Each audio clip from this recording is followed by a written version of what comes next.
Be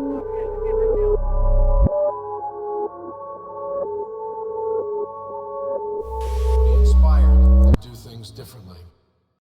Hey everyone, welcome back to the show. This is Below the Line Podcast, the show that proves that the best insights come from outside the industry. I'm Dylan, and while I may not be joined by our usual co-host today, I'm very proud to announce our first premier guest, the television guru of TikTok himself. You guys probably know him as In My Factual Opinion, so join me in welcoming Ricardo.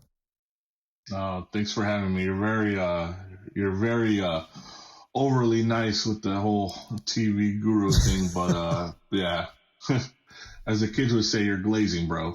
Yeah, thanks for having me, dude. Happy to be here. Me and you've been friends for a long time, so I'm happy to be here. Yeah, thanks for coming on the show. We appreciate it. I know Jesse appreciates it, even if he couldn't make it today. But yeah, I don't think I'm glazing, as the kids would say. I admire what you've been able to build on TikTok. Like you said, we've been friends for a while, and I still remember when you first sent me a DM on Instagram and you said, let's blow up on Film Talk. And I was thinking like, yeah, okay, because it's less work than YouTube. So, and let's give it a shot. Yeah. And then I just remember kind of hitting a wall like around 2023. Yeah, I don't even know what to talk YouTube about. is hard work, and like I've built a somewhat of a following on YouTube, but it's literally because it's only from just reposting my old TikToks. Like actually making long form content, dude, is hard, man. It is. But at least with TikTok, for anybody who's listening, I think the main thing, and Dylan, I think you'll agree because you haven't done it, is you just got to be consistent, man. Mm-hmm. You're just not consistent enough. No, I'm not. Post once a day, because I've seen your videos. Like, you don't have much of a following, but your videos get good traction for your follower. Like, yeah. You just never post enough, and you just got to be consistent, dude. That's like the main thing for anybody listening. Yeah, I know, realistically, I know you're right. And see, that's where I kind of run into the obstacle that I just told you about. It's like, I don't know what to talk about on a daily basis, because I think I obviously veer more towards movie discussions, but I will talk about TV shows if something really stands out to me. And I used to be a movie guy, yeah. But then I had a kid, so I couldn't get out of the house as much. Mm-hmm. So that's when I started making more TV content. Okay. So it just depends on your life, I guess. Yeah. See, that I don't have that kind of obligation right now, so I guess I am able to sit down and watch 2-hour movies, go to the theater almost every weekend, but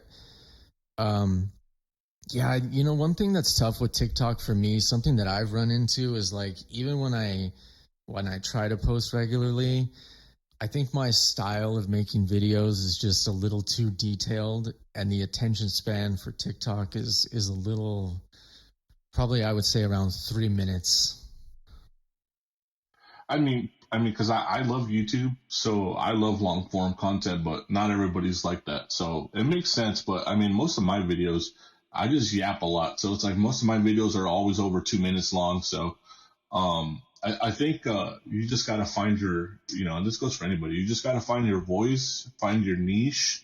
Because I think from what I've learned, TikTok rewards like being in a niche, and just kind of just hammer away at it every day. It's like, if you're a guy who likes to react to clips, then just keep posting your reactions. If you're a guy who likes to do like deep, detailed film analysis, there's an audience for it. You just got to find it, There's literally, I've learned from YouTube, there's guys who literally make videos about wallets, like every video, every day, there's a new wallet. Like, there's an audience for everything, dude. You just got to be consistent. Yeah. I know you're right. And I think it is just a matter for me specifically of finding that niche, because I think too, one thing that I've learned is, like you said, finding your voice is really important, perhaps even more so than finding your niche. Because Jesse and I have talked about this on other episodes of the pod, but I've had a YouTube channel for a long time, and same thing, I wasn't consistent with it at all. And I can admit now, with the benefit of hindsight, that when I first started the channel, that I was trying really hard to be like those bread tube film reviewers. Yeah. Like I wasn't trying to be no, I know what you're myself. talking about. Yeah, whatever Dylan the film critic is, I wasn't trying to be that guy. I was trying to be like a Lindsay Ellis offshoot, basically. And I think it was very obvious that wasn't getting me anywhere. And last year, when we started the pod, I made a 48-minute video about Michael Bay's Transformers movies. And it was something I just kind of did for myself. I was like, this isn't going to go anywhere. But that's what works. That's what works, dude, is when you, like, people can hear, sorry to cut you off. People hear, people aren't fickle. They know when you're passionate about something versus when you're not. And it's when you start talking about stuff that you're passionate about, people take notice. And because that's how you find your subgroups, right? Like, I think the Transformers movies are dog shit, but there's a whole group of people who adore them with all their heart and think they're great films, which, hey, God bless their heart, I suppose. But that's what I'm saying, man. Like, that's awesome, bro. Yeah, see, and so I made that video, and I was like, nobody's going to care about this because of what you just said. Like, the consensus is these are pretty bad movies. And then, of course, I think it was like 3 days later, the video had hit like 3,000 views, which for a channel my size, I was like, what is going on here? And then I think right now it's sitting at close to 13,000, and I was like, okay, so there's something there. Like, I just gotta make videos about things that I actually either have a strong position on, or that I, like you said, that I really care about. Yeah, I mean, I see people, all kinds of different, like, film people on TikTok. There's people who exclusively only talk about film from the 20s, 30s, and 40s, and then there's people who only talk about Marvel movies, and then there's people who, only do, Nolan and stuff like that. Like, there's someone for everyone. You just gotta find your voice, and you just have to do it confidently. Yes, I agree. It's just a process of getting there. Yeah, my channel, I don't think, like, I talked about a bunch of random crap when I first started. Like, there'd be some stuff about Star Wars, and then there'd be some stuff about, like, whatever I would see on my FYP that was kind of trending, I would try to join the discussion. But it wasn't until I started talking about Breaking Bad, which is when my channel started to finally, like, gain traction and gain a following. Because people could see, like, I was obviously super passionate about it. Still am, but, that universe is over now. But that's all it is just find your crowd and be confident. Yeah, I agree. And I think that's been part of the journey that we've been going on here with the pod specifically, because perhaps surprisingly to some people, this whole thing wasn't even my idea. That's Jesse's? It was actually Victor's. So he originally pitched the show as a way to sort of like supplement the YouTube channel, because I wasn't very consistent about it at all. And he said it might be a good way to help the channel grow. So I actually started doing the show, the first 4 episodes with Victor, but it was really inconsistent because it was tough to schedule time to record. And then I think it was around April, he went on vacation. So I asked Jesse to step in, and it was just very clear to me, like, from the minute he showed up, Jesse was all about it. He loved doing the show. And then I actually got a DM on Instagram from somebody telling me to keep him.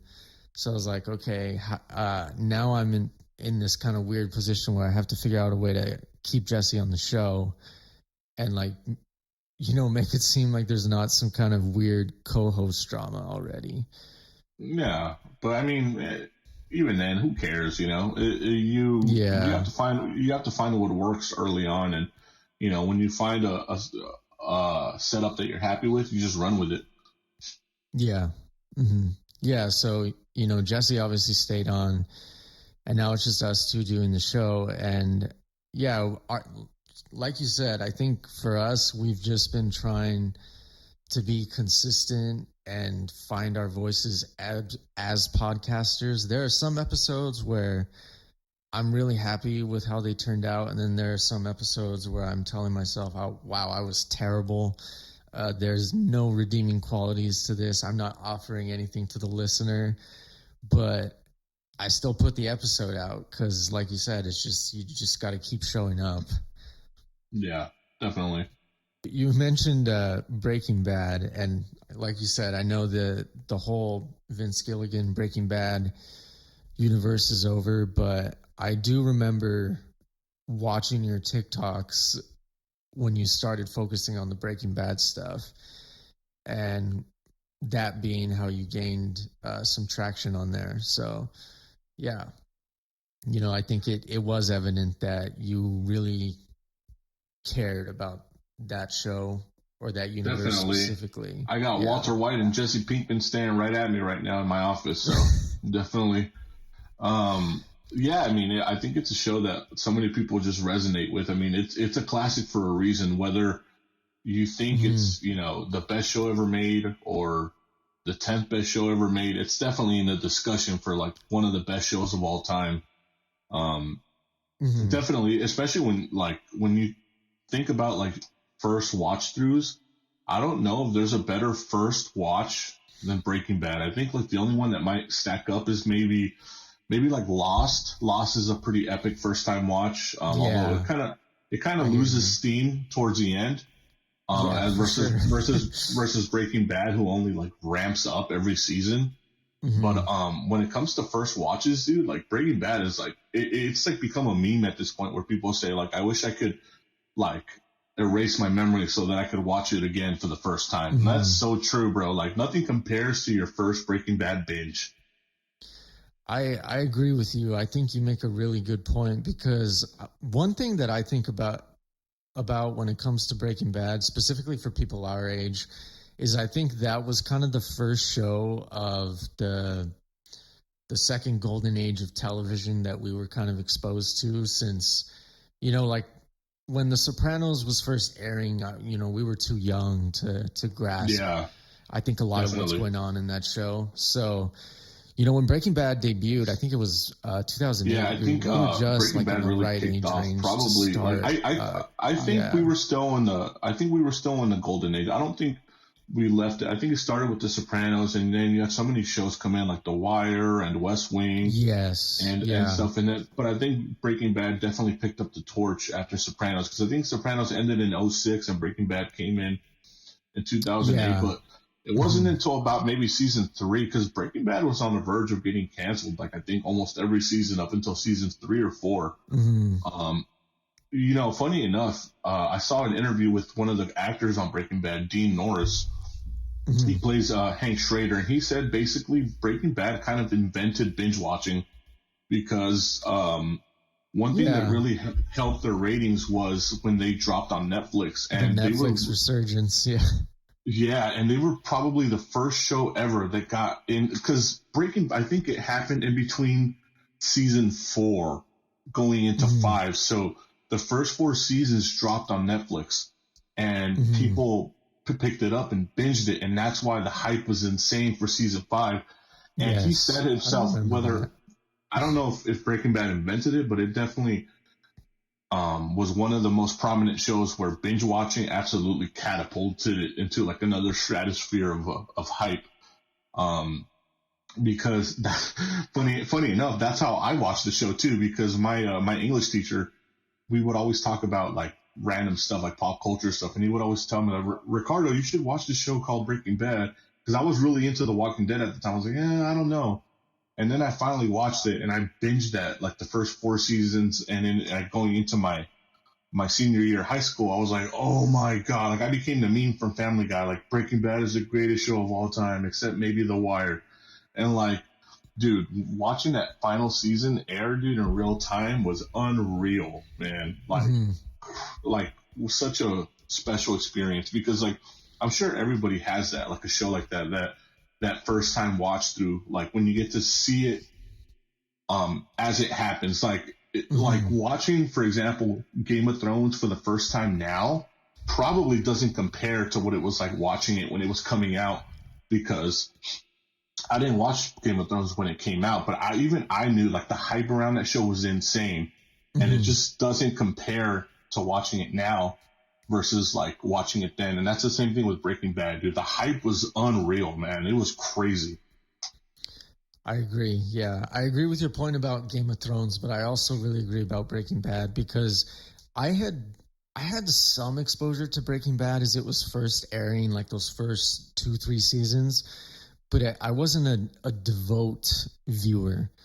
And so, like you said, it really wasn't until it hit Netflix that I really gave the show a true, honest watch. And yeah, pretty much exact same thing as you. I fell in love with the show. And what's funny is, like you said, Breaking Bad, it's definitely in my top 10 shows. It's probably not my favorite, but it is easily the show that I rewatch the most. Like, I'll rewatch it almost every year.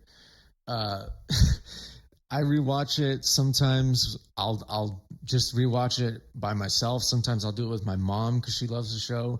A few years ago, when my dad retired, I watched it with him. It was his first time watching it. He loved it. So yeah, I do think there is something to be said of like, it is such a rewarding first viewing, because even though it wasn't my first time watching it, when I get to see other people watch it for the first time, like it does add a layer of, I think, enjoyment for me. Yeah, definitely. I love watching reactions on YouTube of people experiencing it for the first time, like all the crazy moments, like when Hank gets attacked by the cartel members, or when Gus gets blown up, or all the crazy moments. Like, it's so fun watching the reactions. But sometimes like I look back at like my watching Breaking Bad and I cringe, because like it shouldn't even be hindsight, but I was like 18 years old. I didn't really think about things, but I cringed knowing that on my first couple watch throughs, man, I actually hated Skylar, and I thought she was a bitch. Because like watching it now, bro, I get so embarrassed. Like she was a victim, dude. Like how would you feel if your girlfriend kept like lying to us, right? Or our girlfriends, like she's out every night disappearing and she's lying to us, and then we find out she's a freaking drug dealer. Like, but like, it's because the story gets you so wrapped up into Walter's story that like you don't see his faults, man. But like I cringe so hard, dude, that I used to hate Skylar, man. And I cringe every time now when I get comments like that, like, oh, Skylar's a bitch, like, Walter screwed her over, or she screwed over Walter. Like, it's just like, bro, like, maybe it comes with getting older and becoming more mature that like you start to realize, like, yeah, dude, Skylar, the only bad person in that relationship was Walter, man. Even cheating on Walter with Ted, that was so that he would freaking leave her so that she could take the kids and run. But even that didn't work. Yeah. Yeah, the Skylar discourse is interesting because I had the exact same experience. The first time I watched Breaking Bad, So I was rooting for Walt 100% of the time. Like, I really did not care. Like, bro, stop nagging him. Damn, right? Like yeah. Like, I really did not care what he did, because I was just, like you said, I was so compelled by the story and the character work that I was not really thinking about the nuances of the show. But yeah, I mean, obviously, Skylar was the victim in this situation, and Walt, his whole story is really, driven by ego and, the desire to like prove he's something. So, I can obviously look back on it now and think, yikes. Yeah, but even then, dude, now, honestly, like, Breaking Bad has become a show that's so unbearably cringe to watch that I struggle to watch the early seasons, because Walter's he's just not a good liar, dude. And those scenes where he's trying to lie to Skylar are literally so cringe-inducing that they make my skin crawl, dude. Like, like, it's just like he's just so bad dude, at I it. hear you. I Or think like when there he's are like definitely making up the moments lie in of his Breaking fugue Bad state, where I'm I'm like, literally cringing so hard, or like, or it's just like, dude, just stop talking. Oh my god, like, it's seriously, it's one of the cringiest shows ever. But like, I mean that in like a good way. And like, or him, like when he's like on his power trip and he's trying to spit game to the school principal. It's so embarrassing to watch, dude. Yeah. Or like when he's drunk and he's trying to exert his power over his son, right? Like, bring me the bottle. Like, it's so cringe, man. Because I mean, that's how we look at people who are egotistical. Is like, they're losers, bro. You're a loser, you know. And Walter, like, that's one thing I've learned. Walter White is just a big fucking loser, dude. He is a loser, and there's no doubt about it. He's a pathetic. What's the word when you're salty about your life? What's the word? He's jealous, pathetic. He's bitter. Bitter, that's a word. He's bitter, yes. Like, Walter White he's just a complete scumbag loser. That's from the beginning of the story. One thing that was a discussion is, when did he turn into Walter White? Like, he was always, like, you know this with hindsight, but he was always Walter White. He would talk about how he would wake up every morning and check the stock price of gray matter. Like, he was always bitter, angry, egotistical, even with those flashbacks where they're talking about they're talking about getting a house, and Skylar's like, I think this house is great. I don't think this house is big enough. I think we need to think bigger. And it's just like, bro, like, you're such a loser, man. Like, it's crazy, bro. Like hindsight, right? Hindsight. But like, going back and rewatching it, it's like so glaringly obvious how much of a loser he is, how pathetic he is, and how cringy he is. Yeah, I agree. And I do think that it comes from maturing and just having life experience, because Definitely. the way that I kind of view all this is, it seems like the younger kids, they are the ones who think Walter is like this, Sigma, alpha Chad, badass. Yeah, that's the word. I was going to say like this, genius Ubermensch, but the kids are probably saying Sigma. Yeah, so it's definitely like the Gen Z or the Gen Alpha, whatever they are, that it's those first time viewings where you think Walter is like this just infallible, maniacal genius that's just so cool. He is very smart. Yeah, of course. Like, I don't think anybody's arguing that he has a low IQ, but that doesn't mean that it compensates for all of his flaws and all of the terrible things that he embodies as a character. It's so funny because he was able to manipulate Jesse and to take out Gus Fring, but he just couldn't effectively lie to his wife. He was only a genius when it came to books, you know. But when it came to everyday life, he was an idiot. His ego just destroyed everything.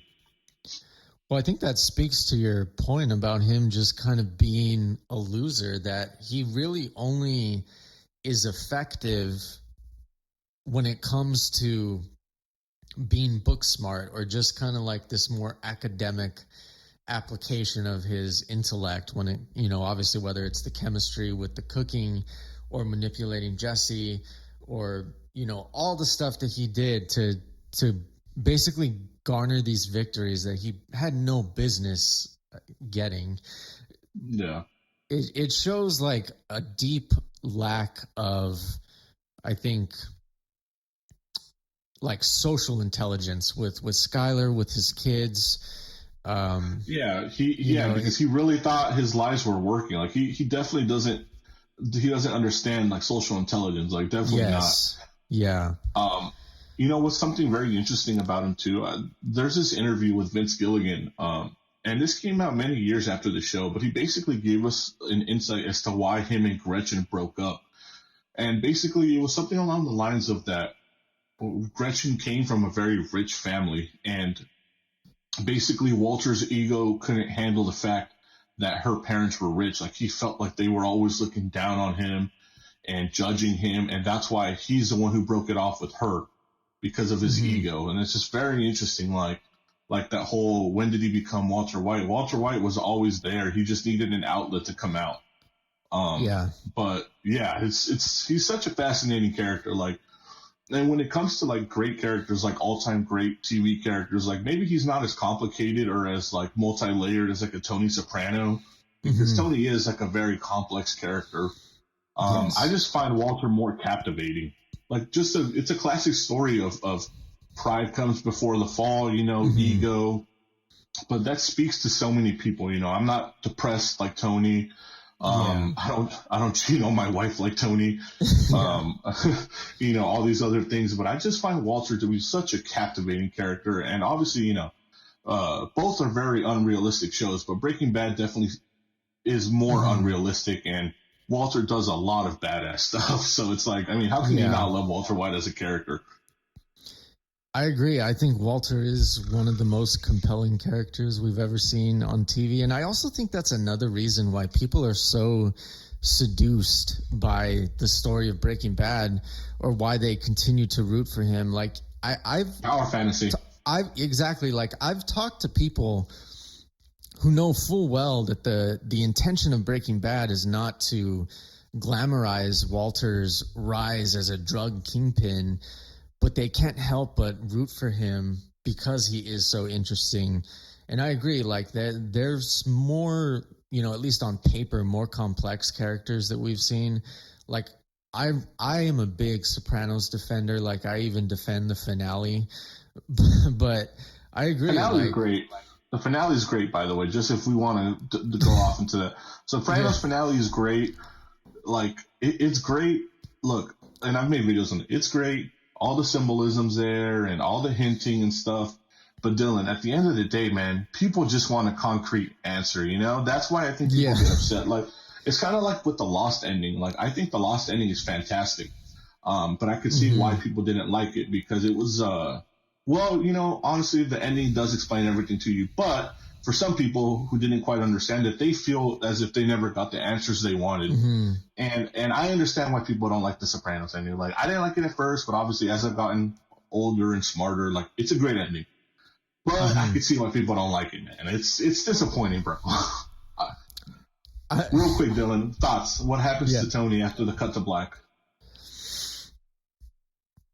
Personally, I think he's alive, and the cycle is just doomed to repeat itself.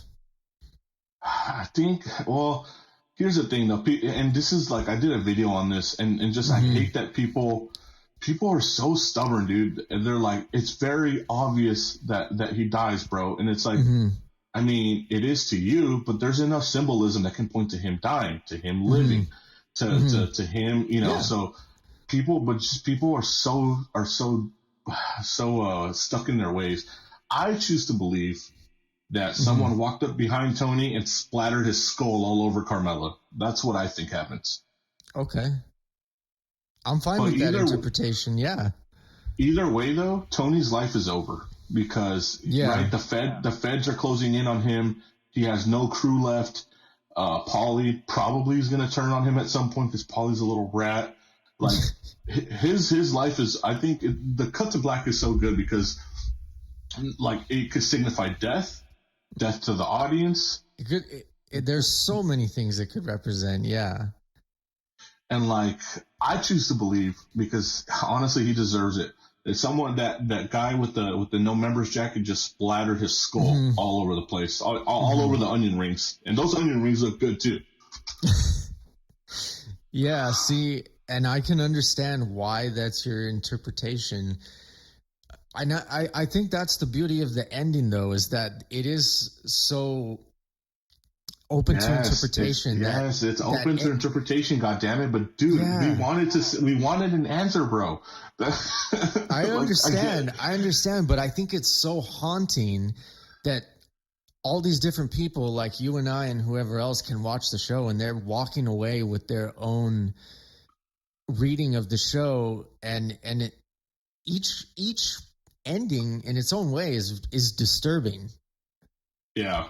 And then there's also another side of it too, where Meadow started off as this girl who wanted to defend the innocent. She wanted to be a lawyer, right? And now basically it's insinuated that she's going to become a lawyer for the mob, right? Yeah. And like now you have AJ too. That was it insinuated he would follow his father's footsteps, or no? he's just stuck in a life of like an unhappy life, like his dad, Yeah. right? Yeah. And then Carmela, Carmela's stuck in the same marriage. Everybody's ending is so dark, dude. If you really pay attention to the details, it is. Yeah, and I think because Meadow's sounding more and more like her father, saying like, "Oh, these cops pick on us Italians. It's not fair. That's why I want to defend them." Like, dude, they're mobsters, bro. Like, but it's so good. Yeah. I just wish we had an ending. What if David Chase passes away and he finally told us? Would you be happy with that, or do you hope he takes it to his grave? You know what? That's a tough question to answer, because like I am all for the ending that we got, but at the same time, I agree with you that people want closure.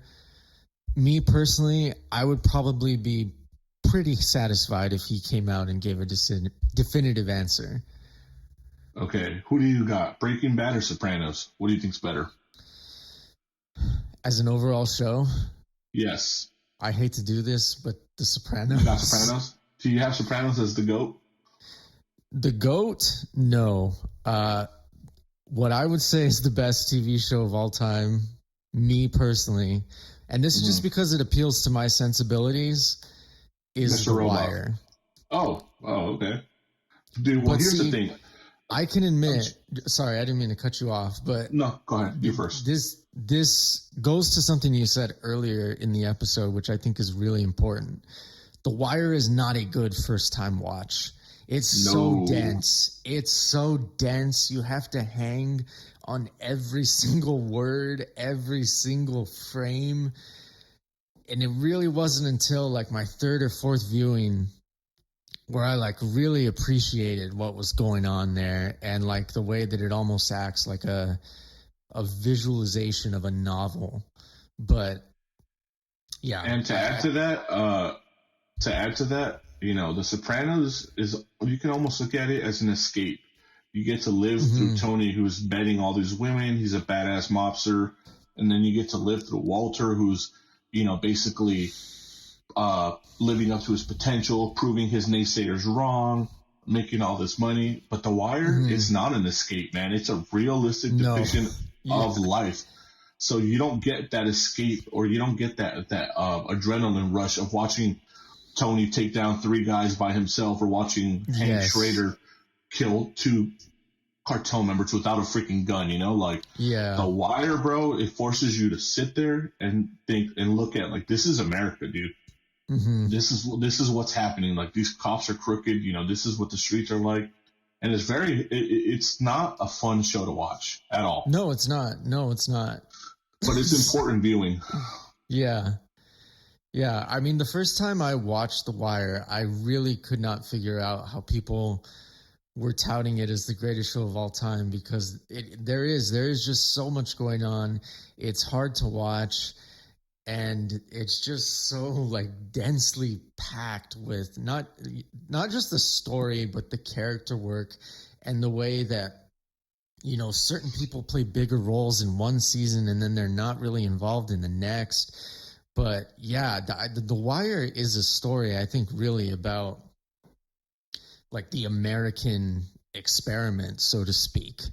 I mean, because it really is all about this big enterprise with initially Avon Barksdale, but then you bring in the political elements and the journalistic elements in the last season, which, I know a lot of people have issues with the last season, but like I understand what they were going for with like sensationalizing things, like with I forget the exact name of the serial killer that McNulty made up, but like I understand what the intention of that season was. The execution wasn't perfect, obviously, but like like The Wire has so much to say about all these different facets of our country, including things like schooling and just how we fail certain people. It's a tough watch, and like I don't blame people at all. Like when people disagree with that take, I'm like, yeah, that's fine. So there's like 4 or 5 shows that I say, like, if you call them the GOAT, like I'm not going to argue with you. Breaking Bad, The Wire, Sopranos, Better Call Saul, and Succession. Those are like my 5 shows where, like, if you think it's the best, I'm not going to argue with you because honestly, each one, to me at least, has a legitimate case to be like the GOAT. I agree. I have no qualms with that statement at all because, like, I know you and I think we've just had a conversation about this, like, through TikTok maybe. I do think Better Call Saul is somehow better than Breaking Bad. Like, despite I think it's way better, bro. Like, it's not even like as good as Breaking Bad is, dude. I think Better Call Saul, because it's kind of like the first time you play basketball, you're learning as you go. Yeah. You're gaining skills. But 5 years later, when you're on varsity, you have all the skills, you have all the knowledge, and it's like that with Better Call Saul. The camera work is better, the dialogue is better, the character work is better. Like the acting, or it's just you can't get better than Bryan Cranston. But the acting is phenomenal. Like they improved. Like you could tell Vince Gilligan and Peter Gould improved so much as showrunners, as directors, as writers. Like it's just better in literally every way except acting, because like I think Bryan Cranston gave the best acting performance I have ever seen, and then Aaron Paul, one of the 20 best acting performances ever. I don't think there's any acting that good in Better Call Saul because it's not as sensational of a story. So like it doesn't call for those big like caveat, yeah. Like it doesn't have those moments of Walter in a crawl space or Jesse with his heavy emotional character. It's more stripped back. It's more subdued. That's the word. So you don't get to show off your skill as much, but besides the acting, I think Better Call Saul does everything better. I agree with you. The thing is, the only reason I said somehow is because I've gotten pushback from some people when I say Better Call Saul is better than Breaking Bad. But I think it is exactly what you said, is that people prefer the high intensity moments of Breaking Bad over this more restrained approach with Better Call Saul. And it is so restrained, dude. Like, yes, like Better Call Saul is more The Wire than it is like anything else in terms of like it's a slow burn. It's a more human story. It's a more personal story. The stakes are a lot lower, at least to start. But it's a very human story of a man, his brother. Like I think I get a lot of pushback too when I say I prefer the first three seasons of Better Call Saul than I do the last three, because in the last three, 4, 5, and 6, that's where the cartel storyline really starts to kick in. But I think the dynamic between Jimmy and Chuck is one of the best dynamics I have ever seen in a TV show. Like that brotherly relationship. Oh my God. Like when you talk about peak writing and like incredible characters, like I think that's some of the best stuff on TV, man, is those first 3 seasons, like seeing Chuck and Jimmy fight each other, go at each other. Like it's so good, man. I agree. Yeah, I don't even know if I would disagree with you on that either, with the first 3 seasons being better. I mean, obviously I think the addition of Lalo as, the primary antagonist is a great performance. But he's so good, man. I do think there is, like you said, something about those first 3 seasons to where it's more personal and it is more restrained. And you just said right now that Better Call Saul is more like The Wire. So when you say it that way, it actually makes perfect sense that I would prefer it over Breaking Bad. Well, yeah, because the story, it's more of than anything. It's more of a legal drama, like in the first 3 seasons, and then like we get introduced to Howard, to Kim, to Nacho. I love Mike's story in the first 4 seasons. Mike is one of my favorite side characters ever, man. And Kim's one of my favorite characters, and Howard Hamlin is just. I mean, obviously his story peaks later on, but. I think the second half has like the more like oh my god episodes. Like it's more okay. For the first half is The Wire, second half is more Breaking Bad. Yeah, I hear because you. that's how you get the Bagman episode. That's how you get Plan and Execution or the season 5 finale, Something Unforgivable, with a freaking shootout at Lalo's house. Like definitely more Breaking Bad, but the first 3 seasons are definitely more The Wire. Yeah, I agree. And it is definitely more like of a legal drama during the beginning of the show. And I'm glad you brought him up. Howard Hamlin, I think, is the most underrated side character in the Breaking Bad universe. Total unsung. Like his story is devastating. Obviously, like you said, it crescendos later, but it's absolutely devastating. And you know, the name of the actor is escaping me at the moment, but he kills Patrick it. Fabian. Patrick Fabian. Every single scene, he's bringing it, man. And like you said, it's with that more restrained, subtle performance that is asked of these performers in Better Call Saul, and he steals it every single time for me. I think his death, it's not even his death, it's the aftermath of his death, is one of the most like heartbreaking things I have ever seen. For one, he gets buried with the man who killed him. Yes. And then second, they plant all the evidence in his car. So his legacy after his death is he was a cokehead, prostitute lover who killed himself. Like that's the saddest part, is that's the man people are going to remember, was like his final moments was he freaked out during a work meeting because he was high off coke or something. And people saw him with prostitutes earlier on and this and that. And like, that's his legacy. Like that is the saddest thing ever. And I'm like, at the end, Kim comes to make things right, but by then it's too late. Like that reputation is what's going to follow Howard Hamlin forever. And like, I've seen so many people like say that one of the reasons that Jimmy hated Howard is because Howard did what Jimmy couldn't. He got help. He went to therapy. He did the work. And I don't know if you recall, it was, I believe, in season 4, because one of the nastiest things I've ever seen in a Breaking Bad universe was that Howard said, I think Chuck did what he did because of me.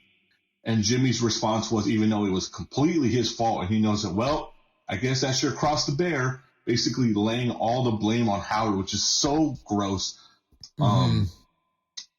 That destroyed him, right? And then there's that scene in the bathroom, like, where he's talking about how he has insomnia. But in season 5, when he starts to offer Jimmy the job, you could tell he's back to his normal self. He went to therapy. He did the work. He got the help. And that infuriates Jimmy so much, the fact that he's better and he's not, because Jimmy never dealt with the death of Chuck. Never. He buried that shit so deep.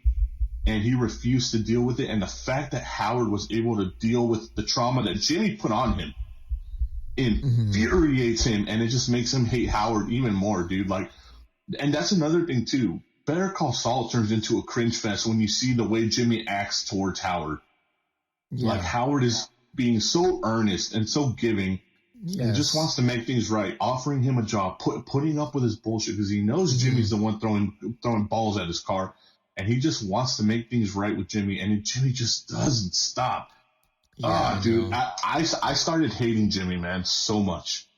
And what made me hate him forever and Kim forever was when Howard's life was falling apart on that phone call.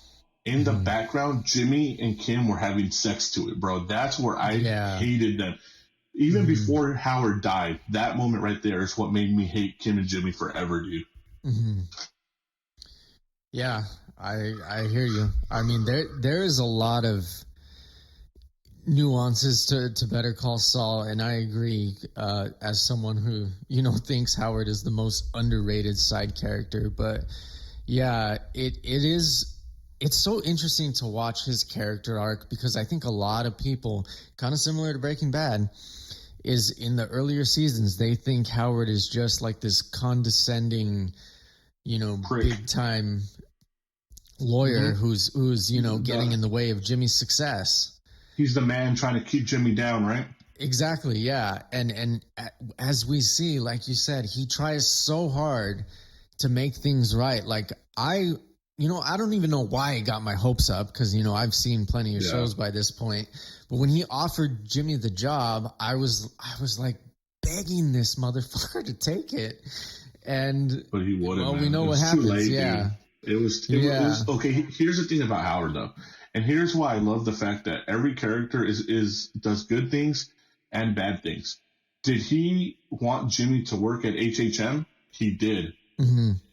But he chose to listen to Chuck. So Right. by doing that, he became complicit in Jimmy's, failures to get into law. Like Yes. he knew it was wrong, and he went along with it.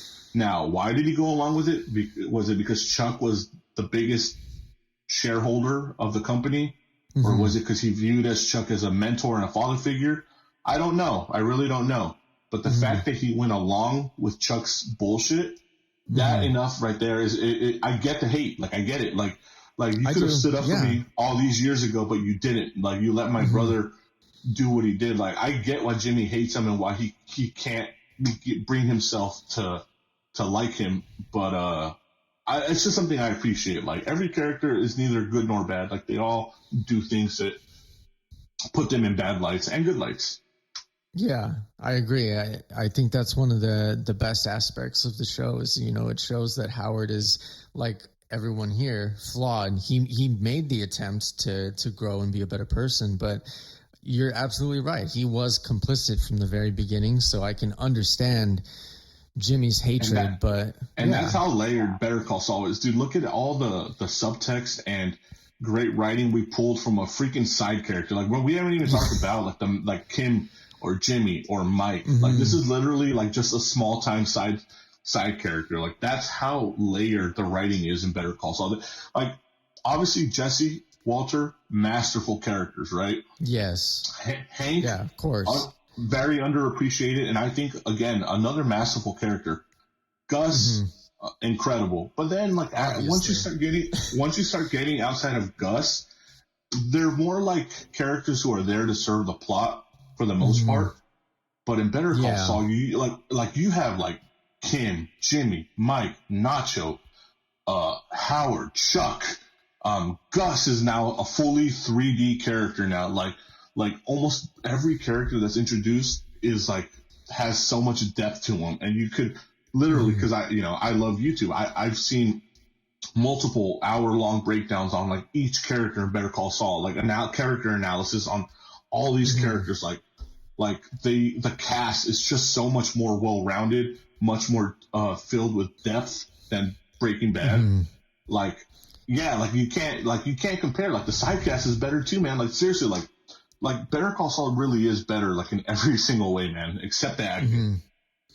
Yeah, I agree. And I think that's a great point because that's something I've never considered when it comes to the Breaking Bad versus Better Call Saul discussion is how much more three-dimensional and fleshed out all of the side characters are, but you're absolutely right.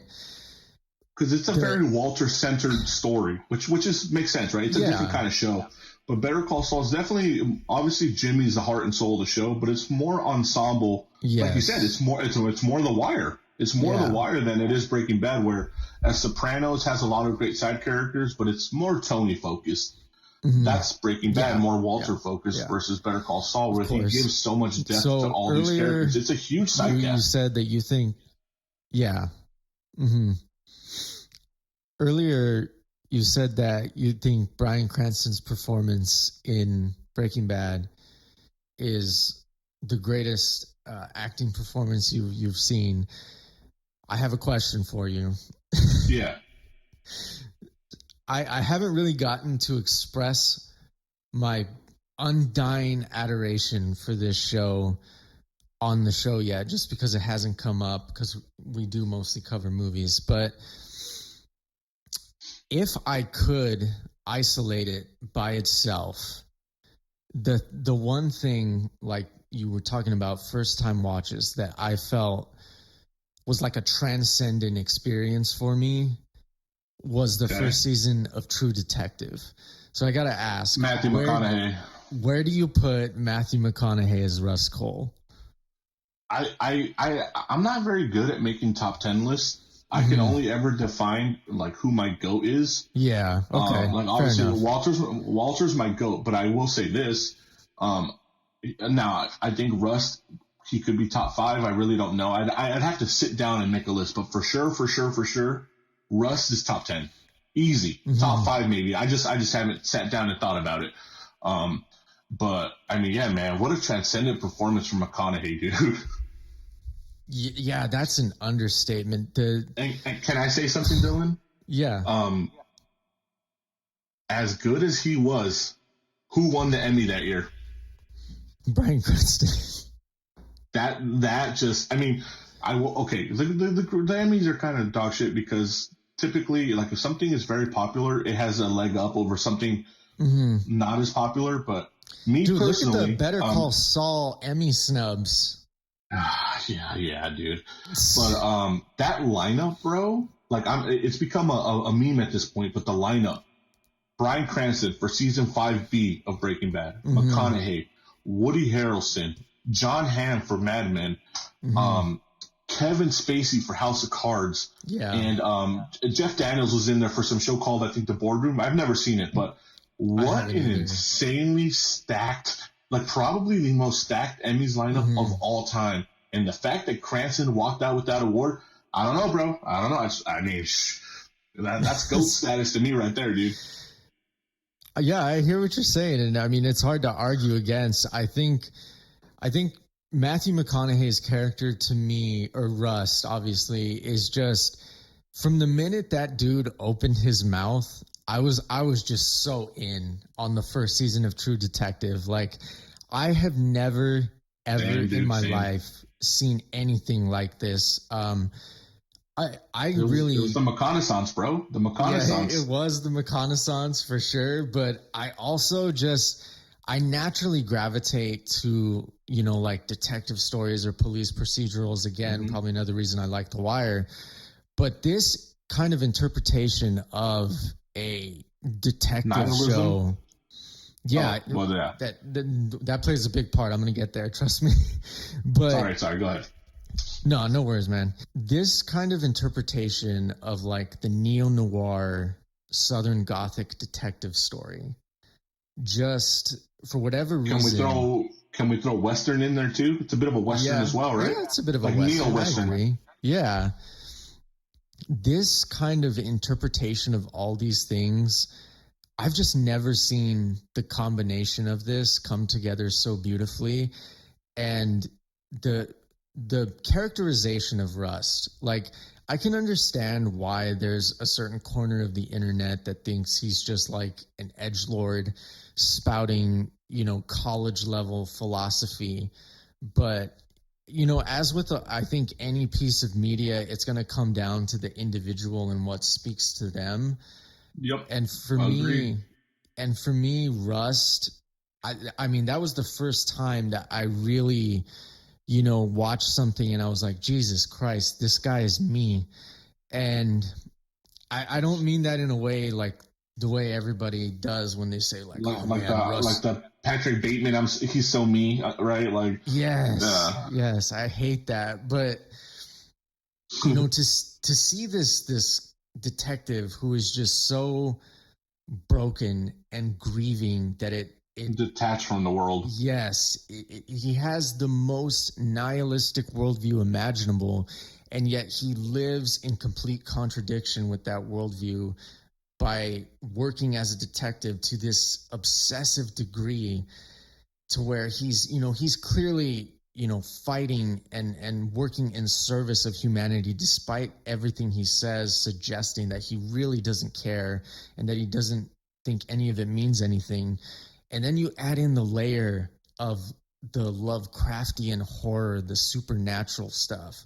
Loved it. Yes, it isn't even like overtly supernatural. Like, there is no like dumb ghost jump scare moment. Was Russ hallucinating at the end, or was it really what he saw? I don't know, but that's part of it.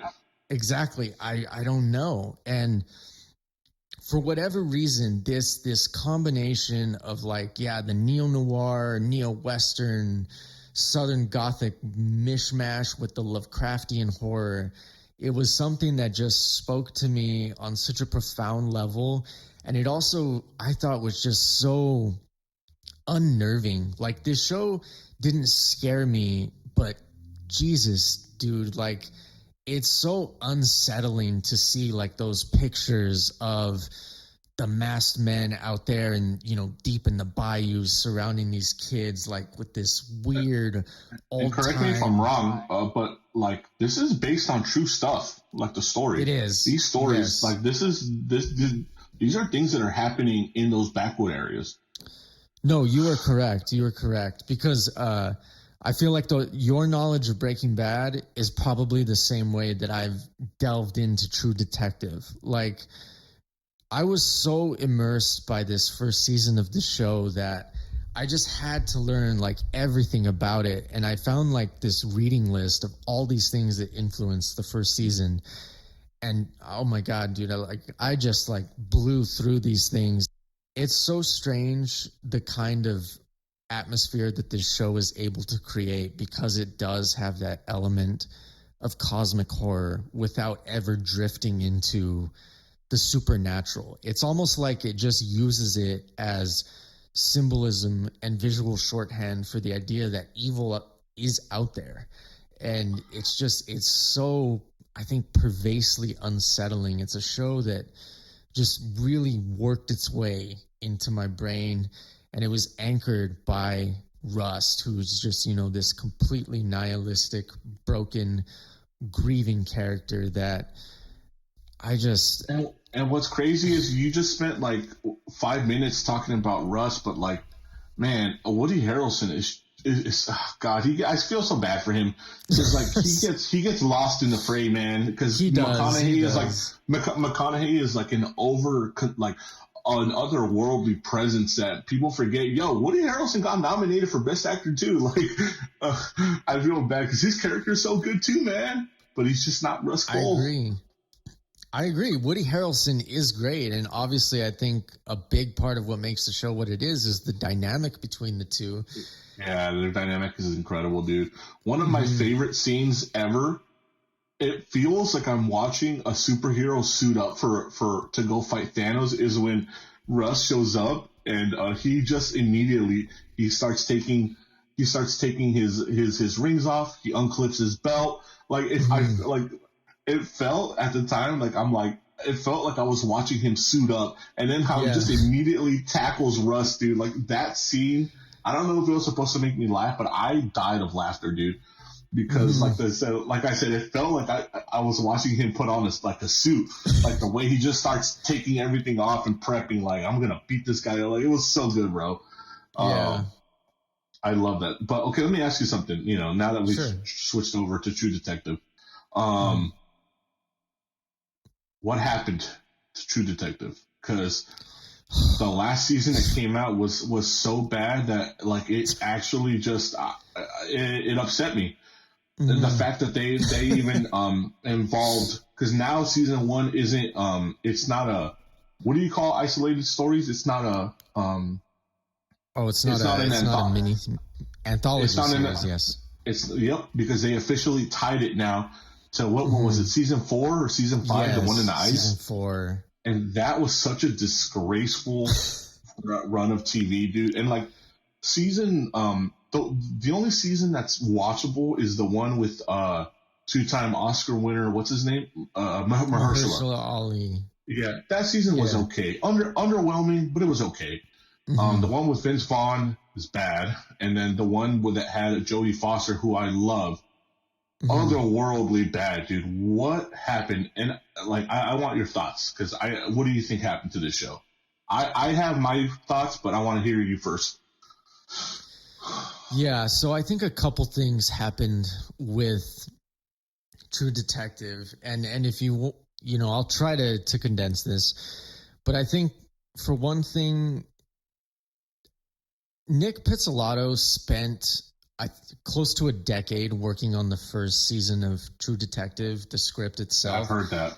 I saw a video about that. Yeah, he had so much time to perfect these characters and think about the plotting and how all of this was going to work into the story itself, including all of that Lovecraftian stuff that feels so left field, but also feels really natural with the world he created. If I could just interject, the Lovecraftian stuff feels all encompassing in the sense that it always feels like it's there, but it's never actually there. And that's such a hard balance to strike. Versus the newest season, it felt like they were trying so hard to give you Lovecraftian elements. Like versus the original season, it just felt like it was in the mood, in the vibe, the ambiance, right? Yes. I think you said it perfectly. Like, that is the reason I think the show just sticks out to me so much from all this other stuff that I've watched, because it does feel like it's always there, but it's never there in your face. It's like, it's kind of like that quote from Russ Cole himself. Like, you can smell the psychosphere. Like, you can just feel it. Like, something about it just feels dirty. Everybody talks about the acting and the directing, but not enough people talk about what a masterclass it is in like ambiance. In feeling, I agree. You know? Yeah. Mm-hmm. It just has a mood. Yeah. So, Pizzolatto had so much time to work on the first season of True Detective. And with the first season being so critically acclaimed and successful, HBO was itching to get the second season greenlit. And I think he had something like 10 months to write the script. And you mentioned Vince Vaughn in the second season. That is some of the most outrageous dialogue I've ever heard in a TV show. The stuff that he is. And I like Vince Vaughn. I think he's a good actor. I don't know if you've seen Cell Brawl on Block 99 or something like that, but he is a fantastic actor when given good material. Yeah, I agree. I actually like Vince Vaughn in dramatic roles, because I really like when traditionally comedic actors make that jump. That's one of my favorite things, dude. Yes, totally agree. It's like exciting to see if they can do it. Yeah, I agree. But anyways, you were saying, the dialogue is super bad, right? Yeah, it is. Yeah, so I think Pizzolatto, he kind of got in his own head too much about what worked for the first season, because I think, as we infamously know, season 1, all 8 episodes were directed by Cary Joji Fukunaga, and that is my number one reason. Sorry, I want to interject real quick, and then I'll let you go. That is my number one reason why the show hasn't worked, is because of Cary Joji Fukunaga, man. I think, because I've read, from what I've read or from what I've heard in videos, is that he was there because at the time Pizzolatto was just a guy. Right? Yeah, he was. After the success of the first season, he gained more power. But at the time, you could still tell him no and suggest changes. Cary was there as a kind of almost a check to Nick, where he was there saying, maybe this isn't a good idea. Let's do this. And obviously, Cary, I mean, he's directed some great stuff like Beasts of No Nation, No Time to Die. He was a screenwriter for It. Like, the guy's talented. But I think him being there, keeping Pizzolatto in check, was probably, to me at least, the number one thing, was his skill as a director and the fact that you could still say no to Nick. Now you can't. I mean, now they kicked him to the curb. There's a new showrunner now. But I think that was part of it, is that when you're left to yourself and to indulge, like you're a star, kid, here, write us the next script, do whatever you want. Like, that's not always a good thing. But when you have all the power, and I think the same thing happened with a show like The Boys, where Eric Kripke was just told, do whatever you want, it's working. And then we got season 4, which wasn't very good. And I think the same thing happened with Pizzolatto, is that he didn't have someone to be like checks and balances, and the directors just haven't been as good as Cary Joji Fukunaga. Like, that's my number one thing for me. Like, it's not even about Matthew McConaughey being transcendent. Like, even if there was a different actor who wasn't Matthew but still gave a pretty good performance, True Detective would have still been really good. Maybe not as good without Matthew, but obviously, like, I think for me it's Cary. But sorry, continue.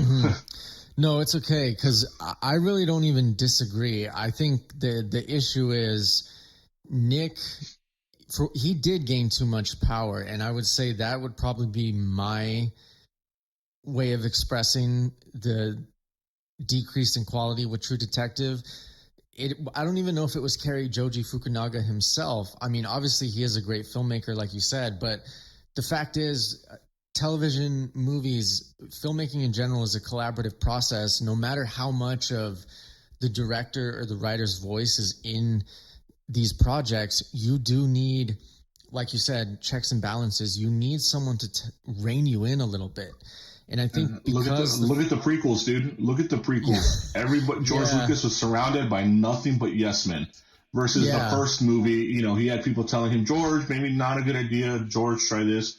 It's the same thing with True Detective, man. You know, you gotta have someone there who's not afraid to tell you no. But yes, yeah, I agree. So I just think it really came down to Pizzolatto. He got way too much power off the clout of season 1, and he overwrote the hell out of season 2. And you know what's really funny about season 2 is the storytelling in that season is so incomprehensible. But if you make some like Herculean effort to try and like understand, the editing is bad. But like if you try to like follow the story, it's almost like a plot for plot remake of the movie LA Confidential. It's so weird. I kind of see it. It's so weird, dude. Like, you know, obviously it's not like completely the same story, but it does seemingly lift a lot of elements. And like the way, like you said, it's a combination of the editing and the storytelling itself, the way the information is presented to the audience and when it's presented to the audience makes no sense in that second season. And you know what? Like, I'm not even like judging Pizzolatto off True Detective season 1 because you're never going to match that.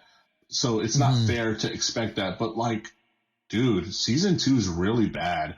Yeah. Like really bad. I think, you know, if it was just okay, like that'd be one thing. But season 2 is really bad. And then season 3 is like, it's fine, you know, it's okay. It's passable. Like, it's passable, but like he never got, well, I don't expect him to, but he never got within the same stratosphere of the first season, which makes you think maybe he's just not, you know, maybe he just had one good script in him. Which is fine. I mean, sometimes that's the case. Like sometimes all artists have to give is one good story that they've been able to nurture their whole lives. I mean, I think that's why you see some directors where their first film is their best because they've had their entire life to work on this. Jordan Peele. Yeah, and hone their craft. And then, you know, everything after that kind of feels like self-indulgent. I don't want to say nonsense because it's really hard to make a movie, but everything after that just feels lackluster. You know, I think that's fine. Like there's nothing wrong with, you know, a creative person coming out and basically having one excellent project in them and then saying like, well, guys, that's really all I have to give. Not everybody can be Vince Gilligan, bro. Breaking Bad, Better Call Saul, and I think El Camino is a great movie. And then now Pluribus, like that dude is a once in a generation showrunner writer. Yeah, I'm behind on Pluribus, so I can't get into the weeds on it yet. But it's good stuff, man. Yeah. Even what's the name? Chase of the Sopranos creator. I mean, what is it? What's Chase? Well, anyways, Chase. I mean, he did Sopranos, obviously a GOAT potential show, but then he did the Many Saints of Newark, and brother, bro, God, we don't talk about that movie. So like not everybody has multiple good stories in them. But yeah, dude, I think True Detective's decline is just really bad. And I'm like, season 4 was so bad, it made me like, you know, like, man, maybe Nick Pizzolatto wasn't so bad to have around, dude, because I just Googled it to make sure I didn't want to talk out of my ass, but so they had already kicked him to the curb. So season 4 had a new showrunner called Issa Lopez. And boy, I'm missing Pizzolatto right about now. I agree with you. I remember when season 4 was debuting, that was one thing I did cover on TikTok. And there were so many people that were defending season 4. And I felt like I was going crazy because it was really bad. For the life of me, I just didn't see it. Like I was watching these TikToks from people I like, and they're But the defending conversation the show. turned. The conversation turned toxic quick, though. It became like if you started criticizing it, it turned into a whole like you're just misogynistic, like you don't like black women as a lead, or you don't like women as a lead. No, bro, like no. I love Jodie Foster. I even like the actress who played the cop. That was like her first acting role. She was really good for it being her. Callie something. Yeah, it was. She was really good for it being her first time. And the conversation just turned toxic so fast, dude. Like. It just was not good, man. I agree. And you know what? Jodie Foster won an Emmy for that shit, dude. I couldn't believe it. No, that makes no sense. I mean, she was good in it, but traditionally at award shows, even if you're great in something, if the product is bad, they normally won't award you, but she still got the Emmy for I think Best Actress in a Limited Series or something. So like I was a little surprised by that. It was a very specific category. Yeah, I was very surprised too. And you're right. I love Jodie Foster as well. Silence of the Lambs. Yeah. It's hard for me to say like, you know, what my top 10 favorite movies are. We don't get enough Jodie Foster, if anything. Yeah, exactly. You know, but Silence of the Lambs is one of my favorite movies, and yeah, me too. There were so many reasons that the fourth season should have worked, and then, like you said, the discourse just devolved into like this, you know, as it does with so many movies and shows now. Well, this socio-political stuff that I'm like, I'm almost scared to like review certain stuff because I'm like, I don't need these people coming after me for something that I'm really not even trying to say. Yeah, I mean, dude, and you would, like you said, on paper, dude, I was excited too. Jodie Foster, an incredible setting, and an interesting mystery. You had a good cast of character actors. I was like, dude, this has all the makings to be something good, and just it was so bad. So at the end, it was like mystical. Cleaner ladies, right, or something like that, or Avengers, yeah, bro. It's like I can't take you serious, dude. Yeah. Real quick, there were some leaves, ruffling around about a potential reunion of True Detective. Would you like to see that with McConaughey and Woody Harrelson and all that? Would you want to see that? The hardcore fan in me says yes, but the rational part of my brain says no. The first season is perfect. Let's just leave it alone. Yeah. Technically, it's already been tainted with the Night Country. Yeah, and that was another thing about Night Country is like, why are you even throwing in the spirals and mentioning Russ' dad when it doesn't go anywhere? Like, this is just cheap fan service. Yeah. Yeah, that says it all right there. It was just cheap fan service. Remember this? Remember when things used to be better? Remember? Like, yeah. No, I don't want to see it. Just let it rest, dude. It's just like with Better Call Saul or Breaking Bad. Just let it rest, dude. There's no need to. There's no more story to tell. Just let it rest. I agree. Yeah, you know, leave it alone. It's perfect as it is. You know, let's not ruin a good thing more than we already have. Yeah. Which sucks because it's already been greenlit for season 5. Yeah, and I think it's the same showrunner, right? It's Lopez. Yeah. Mm-hmm. Yeah, I don't even know if I'm going to be watching, dude, to be honest with you. I don't think I will either. There's just, like it was so bad to me, and like she was proud of what she made, but she was defending. Like it was so bad to me that if she thinks that what she put out was good, I mean, hey, more power to her, but no thanks. I'm good. I'm just not. I'm just gonna. I try not to be toxic online because people say that I'm very negative and I critique a lot. But like, hey man, like when I watch something great, dude, I glaze it to no end. And when I watch something bad, dude, if I feel it needs to be shit on, I shit on it. And I just don't want to put myself in that position where I'm going to shit on something. So I'm just not going to watch, dude. Yeah, I agree. I agree completely. Like, I really don't enjoy being the guy to like, you know, just completely shit on everything either, because there's kind of this running joke Jesse has that I'm the villain of the podcast, where every movie that like he or like the more casual moviegoers love, I just show up to like say it sucks. And like I don't like being that way.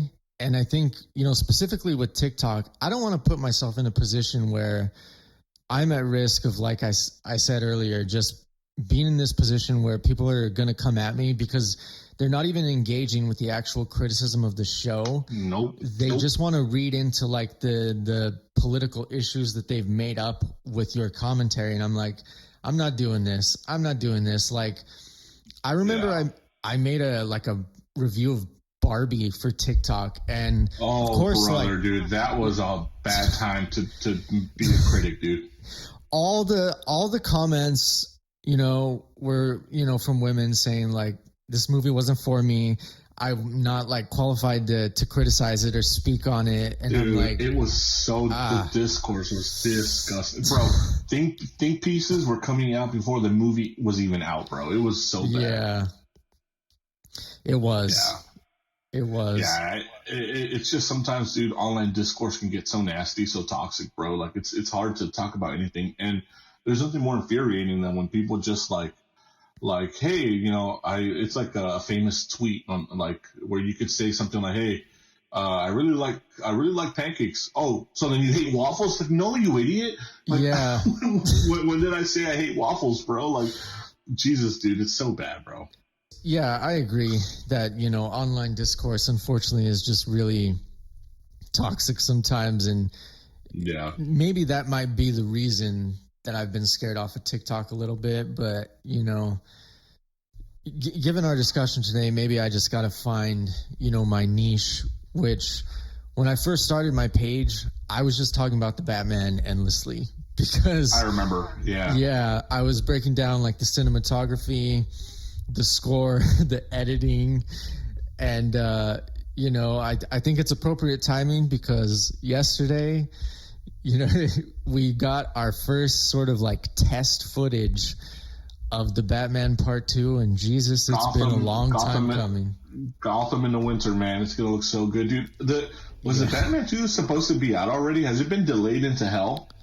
It has been delayed into hell. Dude, it's been so delayed that actually last year on June 15th was the original date for the Batman Part 2. Wow. Do we have an ETA now?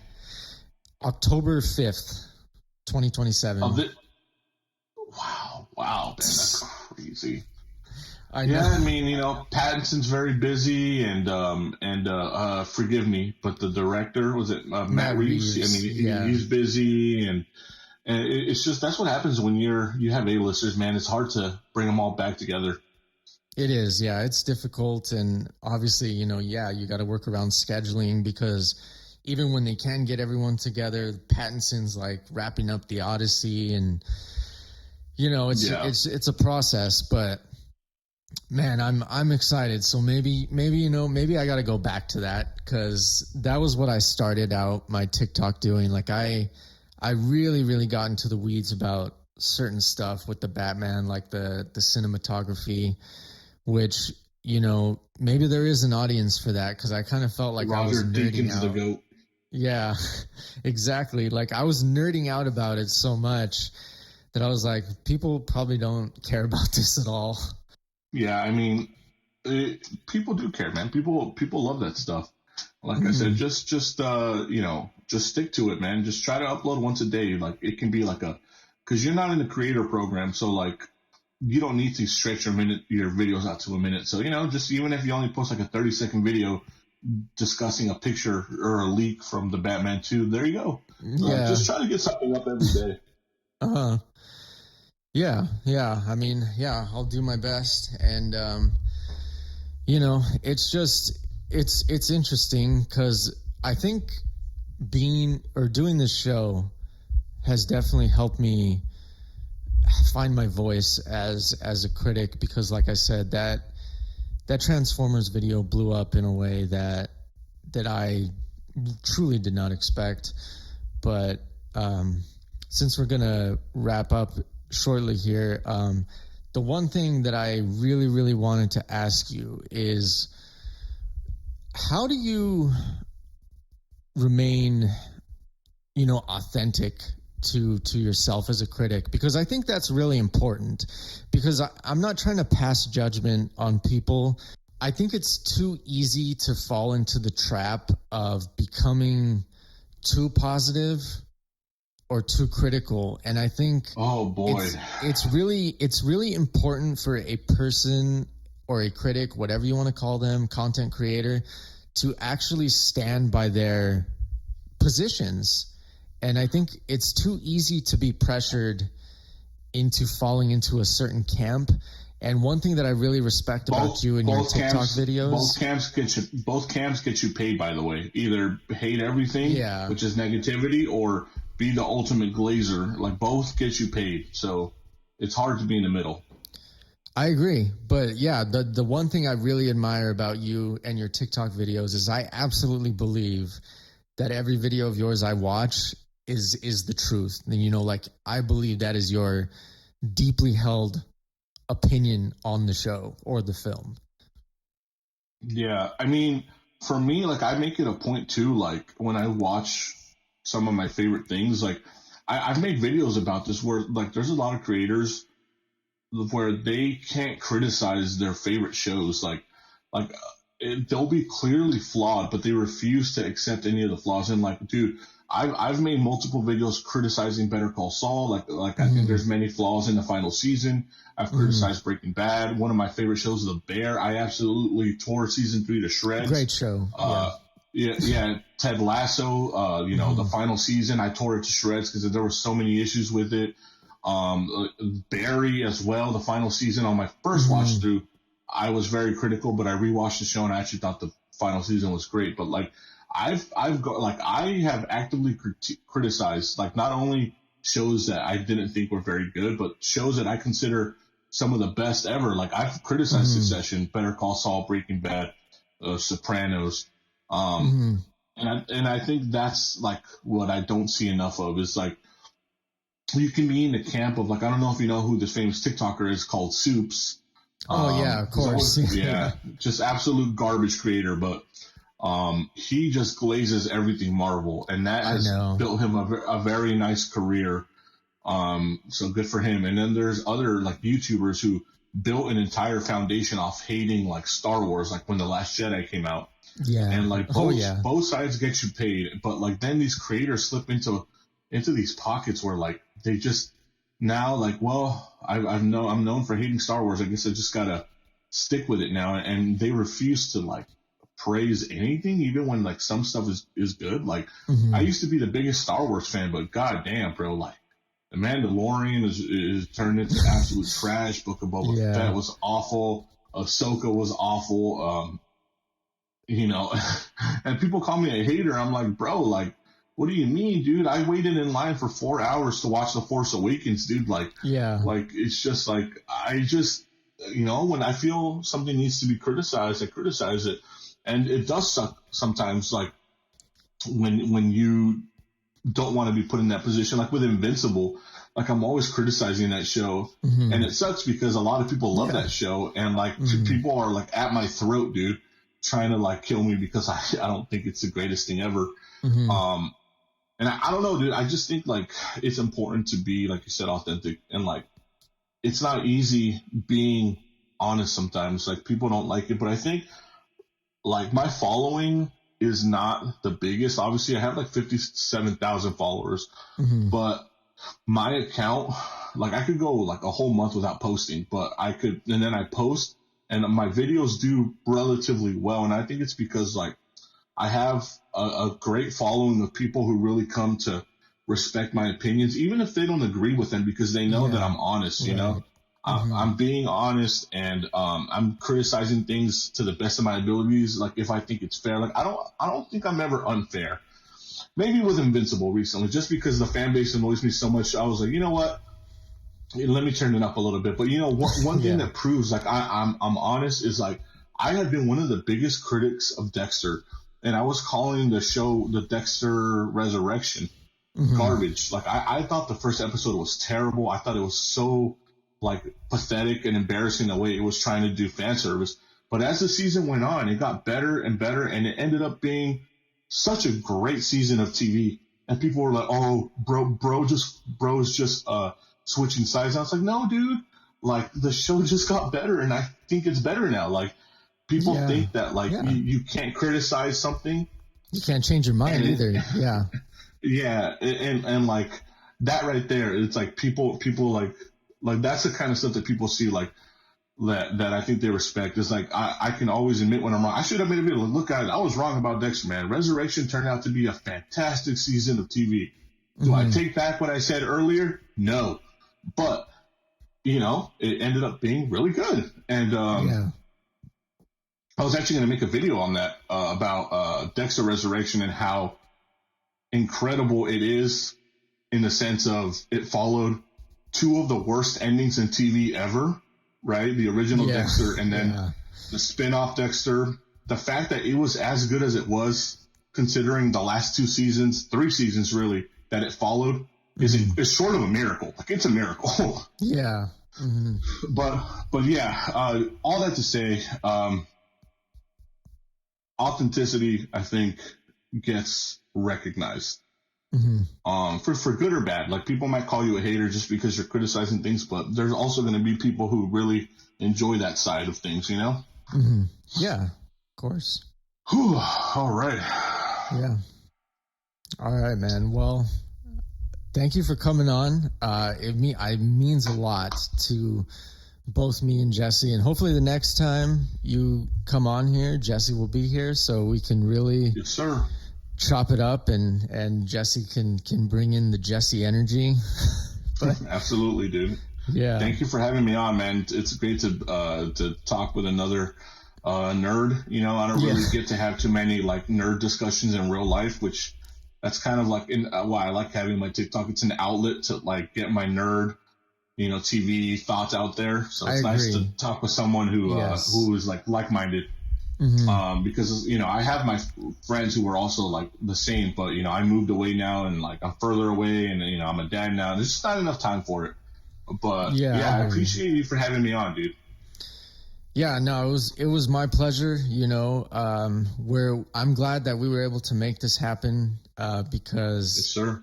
You know, we're trying to bring the best that we possibly can for our listeners. You know, the audience right now is small, but I think I'm what you happy just to be said, here, like, and we have I'm a definitely pretty down to come on devoted- again in the future.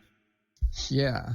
Okay. Yeah. Well, we'll definitely have you on again when Jesse's here. Absolutely. But yeah, we both appreciate it. And, you know, once again, at In My Factual Opinion on TikTok, if you want to watch Ricardo's stuff. So thank you guys for listening. Our first premier guest. Thank you, everyone. Thanks, man. Yeah, of course. Thank you for listening, everybody. As always, I will end the show by saying that the best and most effective way to support us is to follow us on Spotify, Apple Podcast, or wherever you choose to listen to your podcast. Subscribe to the YouTube channel, youtube.com/@nightfallfilms. Other than that, we also have a newsletter, substack.com/@nightfallmedia. You can check that out if that is something that you are interested in. Thank you for listening. This was an important episode for us. So I'm really glad we were able to make it happen. And thank you to everybody for tuning in.